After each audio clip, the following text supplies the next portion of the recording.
दोनच दिवसांपूर्वी धाराशिवमध्ये प्रशासनाला लज्जा आणणारं कृत्य घडलं होतं।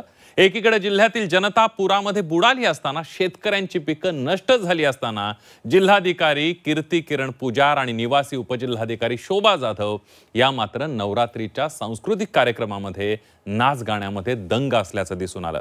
आता त्याच धाराशिवमध्ये एक IAS अधिकारी कसा असावा याचा प्रत्यय जिल्हा परिषदेचे मुख्य कार्यकारी अधिकारी मैनक घोष यांनी दिलाय। बघूया त्याबद्दल एक रिपोर्ट। अधिकारी कसा असावा, कसा नसावा। राज्यातील बळीराजावर अस्मानी संकट। धाराशिवचे जिल्हाधिकारी नाच गाण्यात व्यस्त। वडिलांवर अंत्यसंस्कार करून CEO पूरग्रस्तांच्या मदतीला। राज्यातील अनेक जिल्ह्यांना अतिवृष्टीचा तडाखा बसलाय। शेती, पिकं, घर सारं काही पुराच्या पाण्यात वाहून गेलंय। शेतातील उभ्या पिकांचा चिखल झालाय।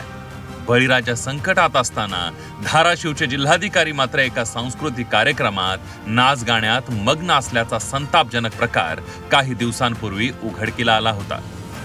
मात्र त्याच धाराशिव जिल्ह्यात माणुसकी कशाला म्हणतात हे दाखवणार एक ताजं उदाहरण समोर आलंय। जिल्हा परिषदेचे मुख्य कार्यकारी अधिकारी मैनक घोष यांच्या रूपानं। मैनक घोष यांच्या वडिलांचा नुकताच मृत्यू झाला। वडिलांच्या निधनानंतर त्यांचे अंत्यसंस्कार आटोपून स्वतःचं दुःख बाजूला ठेवून मैनक घोष हे दुसऱ्याच दिवशी पूरग्रस्तांच्या मदतीसाठी धावून आले। पूरग्रस्तांच्या व्यथा जाणून घेऊ लागले, त्यांना हवी ती मदत करू लागले। वडिलांच्या जाण्याच्या दुःखापेक्षा बळीराजाचं दुःख त्यांना मोठं वाटलं आणि म्हणून जमेल तसं ते बळीराजाला आधार देऊ लागले। त्यांच्या या कृतीचं सर्व स्तरातून कौतुक होत आहे। मला एक जिल्हा परिषदेचा शिक्षक या नात्याने त्यांचा साहेबांचा प्रचंड अभिमान वाटतो आणि साहेबांनी जो भावनेपेक्षा कर्तव्यश्रेष्ठ हा जो वस्तुपाठ घालून दिलेला आहे त्याच्यावरती आम्ही भविष्यात त्याच दिशेने वाटचाल करण्याचा नक्की प्रयत्न करू। आणि साहेबांबद्दल एवढंच म्हणावं लागेल की साहेब, hats off to you and your dedication. असे अधिकारी आपल्याला पाहायला कमी मिळतात आणि ते आपल्या महाराष्ट्रातले सुद्धा नाहीत, महाराष्ट्राच्या बाहेरचे असून महाराष्ट्रासाठी त्यांची एवढी तळमळ आणि त्यांचं काम करण्याची पद्धत। आज मला सर्व अधिकाऱ्यांना एक विनंती करायची आहे की खरंच घोष साहेबांचं आपण अनुकरण करावं। आपल्या घरातला एखादा माणूस जर गेला, वारला, तर आपण सुद्धा त्या ठिकाणी सुतक पाळायची पद्धत आहे। आपण 12-13 दिवस कुठल्याही प्रकारचा उत्सव त्या ठिकाणी किंवा कुठलाही सण साजरा करत नाही।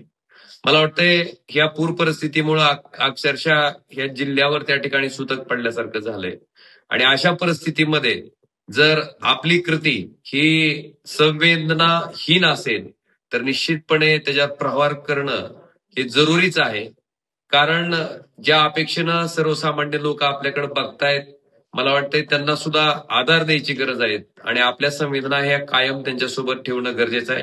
निश्चितपणे मैनाकजी घोष यांचं मला कौतुक करावं तेवढं कमी वाटतंय, कारण एक प्रामाणिक अधिकारी आणि नेहमी सर्वसामान्य माणसाचं त्या ठिकाणी न्याय द्यायची भूमिका तिने घेतली। अतिवृष्टीनंतर धाराशिवचे जिल्हाधिकारी कीर्ती किरण पुजार यांचा तुळजापूर सांस्कृतिक महोत्सवात डान्स केलेला व्हिडिओ समोर आला होता। त्यानंतर त्यांच्यासह प्रशासकीय यंत्रणेवर टीकेचा भडीमार करण्यात आला होता। मात्र दुसरीकडे जिल्हा परिषदेचे मुख्य कार्यकारी अधिकारी डॉक्टर मैनक घोष यांच्या वडिलांचं निधन झाल्यानंतर वैयक्तिक दुःख विसरून दुसऱ्याच दिवशी ते कामावर हजर झाले। त्यामुळे लोकांच्या डोळ्यात अश्रू असतानाही सार्वजनिक कार्यक्रमात जाऊन डान्स करणारे अधिकारी कुठे आणि जन्मदात्या पित्याचं निधन झालेलं असतानाही ते दुःख बाजूला ठेवून दुसऱ्याच दिवशी कर्तव्य बजावणारे जिल्हा परिषदेचे मुख्य कार्यकारी अधिकारी मैनक घोष कुठे, अशी तुलना आता होऊ लागली आहे। कोण आहेत मैनक घोष त्यावर एक नजर टाकूया।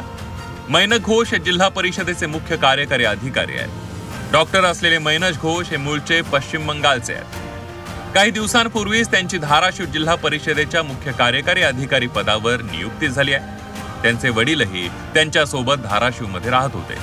मात्र 27 सप्टेंबर रोजी त्यांचं निधन झालं। वडील गेल्याचं दुःख बाजूला ठेवून वडिलांवर अंत्यसंस्कार करून ते दुसऱ्याच दिवशी कामावर रुजू झाले। पुरात सर्वस्व हरवून बसलेल्या बळीराजाला आता खरी गरज आहे ती प्रशासनाच्या आधाराची। तो आधार मिळाल्यास हा लाखोंचा पोशिंदा पुन्हा नव्या दमानं कामाला लागेल. मात्र त्यासाठी डॉक्टर मैनक घोष यांच्यासारखे अधिकारी प्रशासकीय सेवेत असायला हवे. ज्ञानेश्वर पतंगे, झी 24 तास, धाराशिव.